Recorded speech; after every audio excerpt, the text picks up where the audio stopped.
સ્વાગત છે। હું છું રેખા માલકાની અને જોઈએ આજના સમાચાર।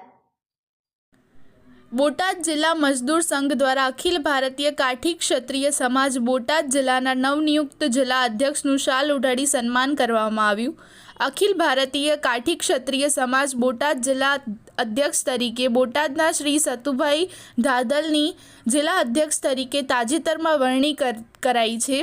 ભારતીય મજદૂર સંઘ સંલગ્ન બોટાદ જિલ્લા મજદૂર સંઘના જિલ્લા અધ્યક્ષ શ્રી રાજુભાઈ ડેરૈયા, શ્રી ઉદયરાજ ખાચર જિલ્લા કોષાધ્યક્ષ તેમજ પદાધિકારી શ્રી સમીરભાઈ જોશી, હિતેશભાઈ સિંઘલ, શ્રી રોહિતભાઈ જાદવ, શ્રી દીક્ષિતભાઈ અગ્રાવત, શ્રી હાર્દિક જોશી દ્વારા શ્રી સતુભાઈ ધાદલનું બોટાદ રેલવે સ્ટેશન સામે શ્રી ભોજબાપુ ખાચર યાત્રિક ભવન ખાતે શાલ ઓઢાડી સન્માન કરવામાં આવ્યું તેમજ તેઓ દ્વારા સામાજિક હિતના કાર્યો થતા રહે તેવી શુભેચ્છાઓ પાઠવવામાં આવી।